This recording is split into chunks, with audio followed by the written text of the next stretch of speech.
আমার সাদা মাটা রান্নাতে আজকে আমি কি করলাম দেখতে পাচ্ছেন। অনেকে চিনতেছেন আবার চিনতেছেন না। এদিকে আমার চুলার অবস্থা খারাপ, এদিকে আমি রান্না করব ছোট মাছ কিছু, আর হচ্ছে যে কচুর ফুলের সাথে কচুর মানে কচি পাতাগুলা। তো ওগুলোর জন্য আমি প্রথমে ওগুলো সিদ্ধ করে আমি একটু নামিয়ে ফেলছিলাম, তারপর এগুলো আবার একটু মানে তেল দিয়ে আবার একটু রান্না চুলায় বসাই দিলাম। এদিকে আমি পেঁয়াজ কুচি আদা কুচি সব কিছু দিয়ে আমি হচ্ছে ছোটো মাছগুলোকে একটু একটু করে মানে রান্না করব।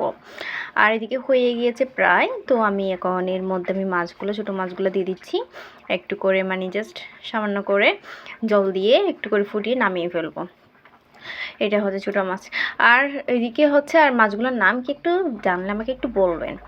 আর এদিকে হচ্ছে যে এই যে কচুর ফুল আর কচুর শাকগুলা কচি ডিগগুলা একসাথে মিক্স করে আমি রান্না করতেছি, যদিও রান্নাটা আমি এখানে এসে শিখতেছি, কখনো করা হয় নাই। তো যেভাবে সরাসরি রান্না হয় কচু শাক বা কচুর ফুল, ঠিক সেভাবেই রান্নাটা করে নিচ্ছি। আর অনেক ধোঁয়া বের হচ্ছে, আর এদিকে আমারও ক্যামেরাটা কোনো ভালো ক্যামেরা নয়, যার কারণে ভালো একটু মানে বোঝা যাচ্ছে না জিনিসটা, কিন্তু সামনাসামনি অনেক সুন্দর হয়েছে। তো লাস্ট টাইম আমি একটু রসুন তেল দিয়ে আমি জাস্ট এগুলোকে নামিয়ে ফেলবো। এর মধ্যে আমি সম্পূর্ণ মশলা অ্যাড করে দিয়েছিলাম, যেহেতু আমি দেখাই নাই। আমি একটা অগোছালো টাইপের, মানে একটা দেখালে আরেকটা দেখাতে ভুলে যাই।